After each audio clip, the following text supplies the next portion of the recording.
किसी भी घटना या अपराध से संबंधित जब कोई पुलिस रिपोर्ट करवानी होती है, पुलिस थाने में एफआईआर दर्ज करवानी होती है, तो अक्सर लोग घबराने लगते हैं। पुलिस थाने के नाम से ही डरने लगते हैं, पुलिस थाने में जाने के नाम से डरने लगते हैं। लेकिन एफआईआर से जुड़े प्रावधान की अच्छे से जानकारी नहीं होने के कारण भी लोगों में ये घबराहट है। तो क्या होते हैं एफआईआर से जुड़े हुए प्रावधान, एफआईआर कैसे दर्ज करवाई जाती है, इसकी प्रक्रिया क्या है, इसमें खर्चा कितना आता है, इन सब के बारे में आज हम चर्चा करेंगे।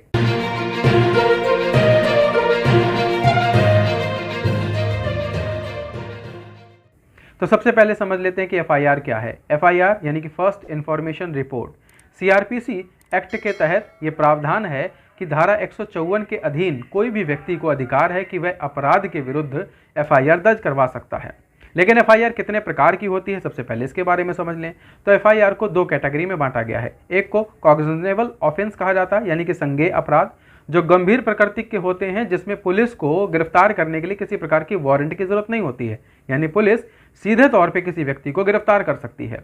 दूसरे होते हैं नॉन कॉग्निजेबल ऑफेंसेस, यानी कि असंज्ञेय अपराध, जो कम गंभीर प्रकृति के होते हैं, जिसमें पुलिस को गिरफ्तार करने के लिए पहले किसी वारंट की आवश्यकता होती है, यानी बिना वारंट किसी भी व्यक्ति को पुलिस गिरफ्तार नहीं कर सकती है।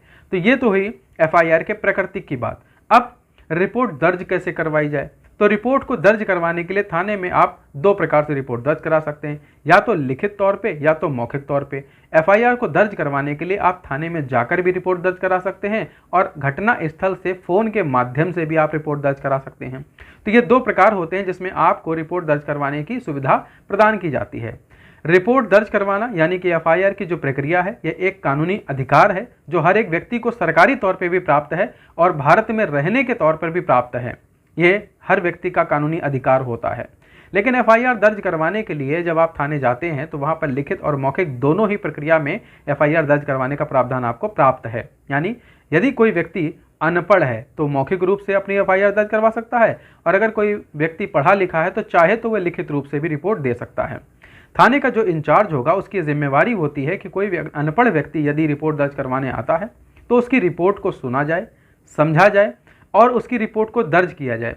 यह उसकी जिम्मेदारी होती है कि उसके कहे गए वक्तव्य को लिपिबद्ध करे, यानी कि एक पेपर पर लिखे, एफआईआर दर्ज करे और उस व्यक्ति को पढ़कर सुनाए कि आपने जो एफआईआर लिखवाई है किन किन धाराओं के अंतर्गत उसे दर्ज किया गया है, किन प्रावधानों के अंतर्गत दर्ज किया गया है, और फिर उस व्यक्ति को उसकी एक रिपोर्ट की कॉपी देनी होती है। यानी कि थाने का इंचार्ज एफआईआर दर्ज करवाने वाले व्यक्ति को उस एफआईआर की एक कॉपी निःशुल्क तौर पे प्रदान करेगा। एफआईआर किस थाने क्षेत्र में यानी किस क्षेत्र में दर्ज करवाई जाए, तो आमतौर पे ये होता है कि घटना स्थल के अंतर्गत आने वाले जो थाना या फिर चौकी होते हैं उनमें रिपोर्ट दर्ज कराई जाती है। लेकिन इसके अतिरिक्त लोगों को यह भी अधिकार प्राप्त है कि यदि आप किसी भी ऐसे थाना क्षेत्र में हैं जहां पर वो अपराध नहीं हुआ और घटना किसी दूसरे थाना क्षेत्र की है, दूसरे किसी क्षेत्र की, तो आप जिस जगह पर मौजूद हैं वहां के किसी आसपास के थाने में भी रिपोर्ट दर्ज करा सकते हैं।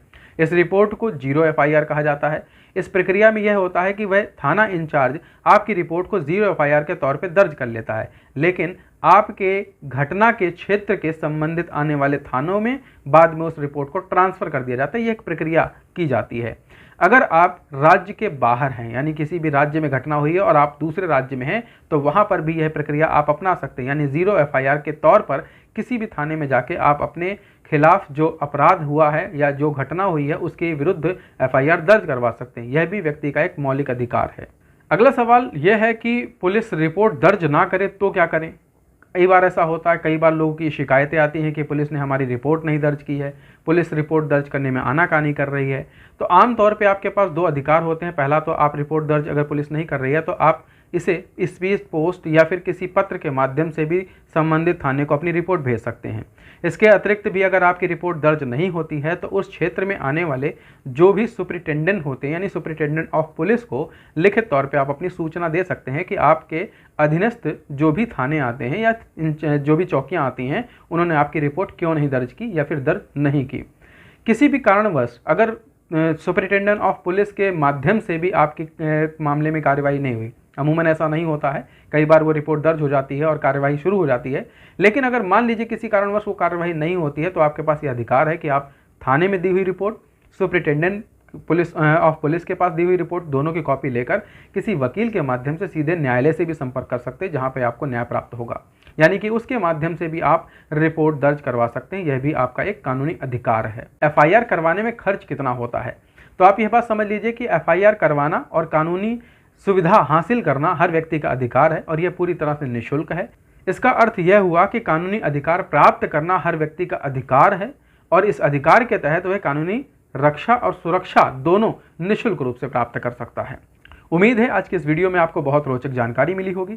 कानून की ऐसे बारीक और सटीक जानकारी के लिए अभी सब्सक्राइब करें judicial Guru, the voice of justice.